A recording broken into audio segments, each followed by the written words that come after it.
Superconductivity. With their knowledge of high temperature superconductivity today, scientists understand how certain metals cool or crystallize and support perpetual electric currents due to ring threaded by a tiny magnetic field. Now, Frank's mathematical solution describing a time crystal or state of being with infinite range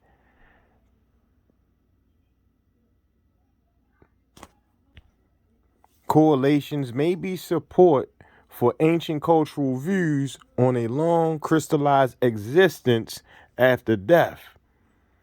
The elite ancient cultures, the Egyptian pharaonic priesthood, the early Chinese emperors, and their sages, the Navajo shamans, explain that the environmental joke for transformation is the hydrogen driving force of the ultraviolet radiation from the sun. And then they describe the resulting time reverse to the ancestors or cosmic origin where higher order exists. Surprisingly, the high temperature rendezvous with the sun or hydrogen in the quantum domain may have jump started a metal binding process very similar to superconductivity.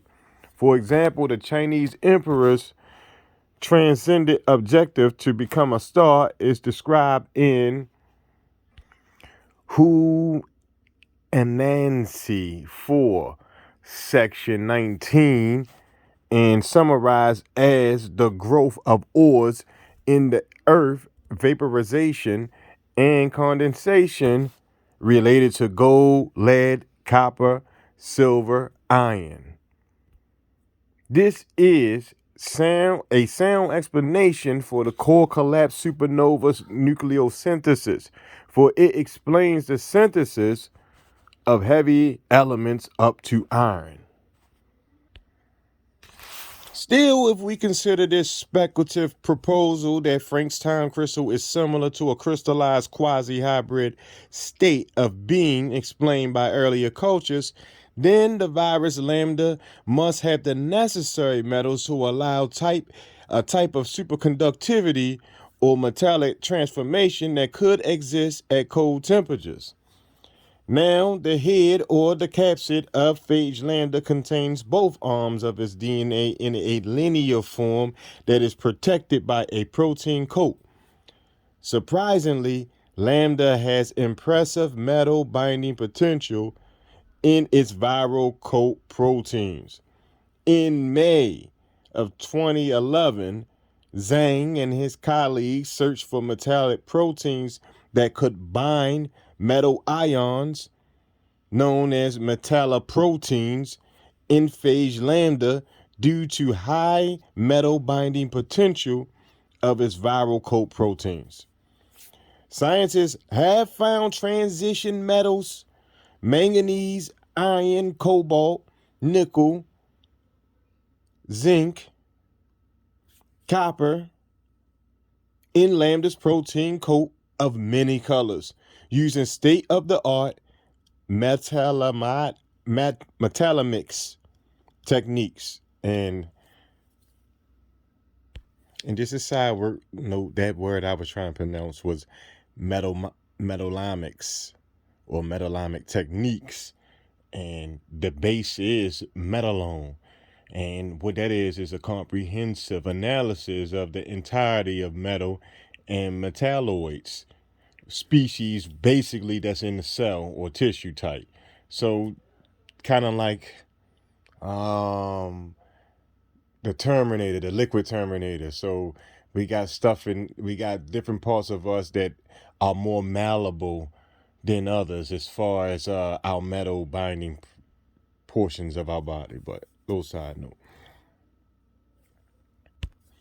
Oh yeah, and just to finish it off, in metallamics, this guy Zhang and his homeboys, they basically just they have a job examining the metal binding proteins inside of living organisms. So it's a field in science actually. So people really do this. All right, back to it. Visualize the metallic coat of many colors as the color of the following transition metals: pale pink, silver gray, cobalt.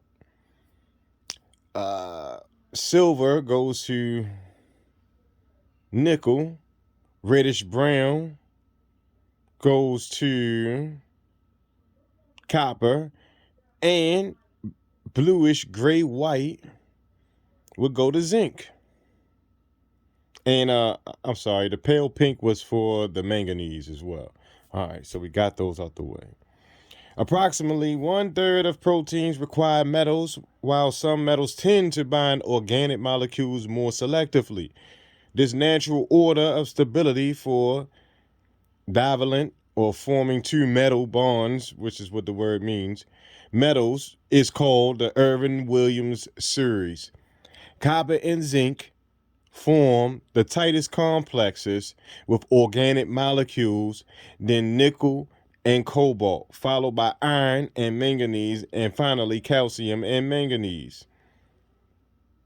Copper, zinc, nickel, cobalt, and manganese are the 6 transition metals found in phage lambda that selectively bind organic molecules. And you see that 6 popping up again, that number 6, you know what I mean?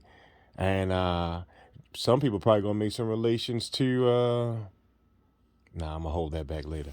But yeah, you see that number 6 popping up again, man. So that is very heavy number in the organization of organisms, or the yeah, sounds good.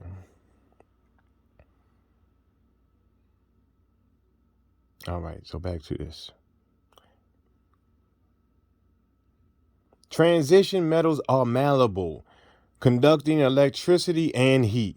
The only elements known to produce a magnetic field are iron, cobalt, and nickel.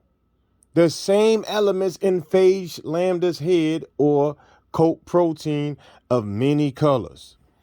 So phage lambda not only has a high attraction for organic molecules, but it also has the 3 elements to produce a magnetic field. Oh, now we're getting somewhere. Now we're starting to understand the micro and macro here a little bit more.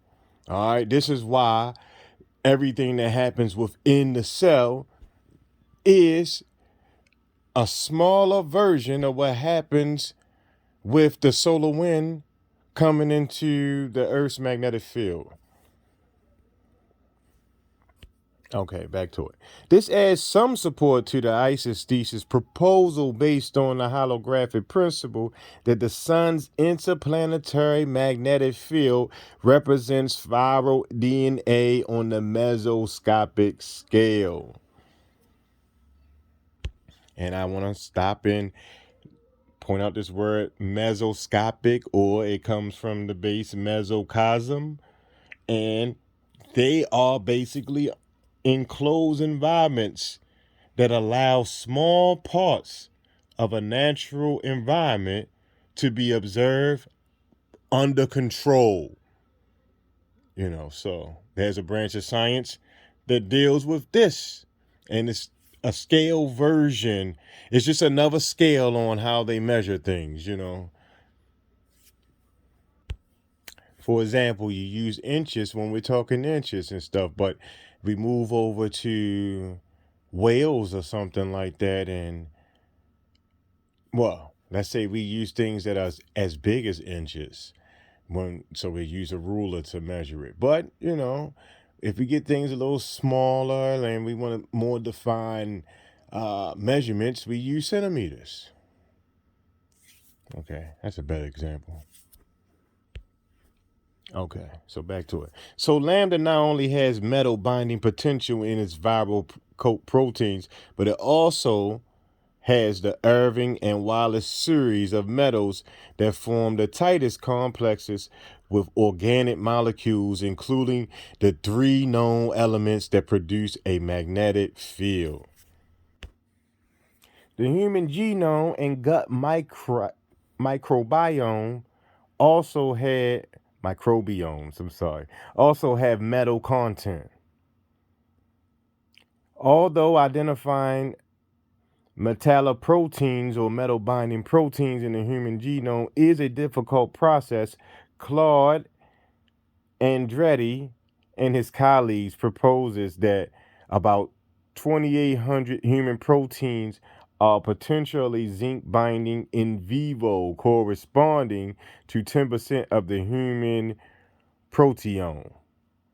Also, many human biological functions require iron, although microbial metabomes are largely uncharacterized. Biologists know that metal ions have unlimited catalytic potential with the ability to stabilize proteins. Thus, key roles include those in respiration, iron and copper, photosynthesis, manganese, the metabolism, iron. For example, researchers analyze cytoplasmic extract from or of the E. coli bacterial in our gut, which is the second brain, showing the metal content for its growth medium included a high abundance of iron, medium abundance of copper, manganese, zinc, nickel, molybdenum, and a low abundance of vanadium, never even heard of it, cobalt, arsenic, lead, cadmium, uranium. With us, the E. coli bacterium in our gut houses the sleeping lambda prophets. So metal binding proteins and a metal growth medium can be found in the human body. It seems that both phage lambda and the human organism has the potential for a type of superconductivity.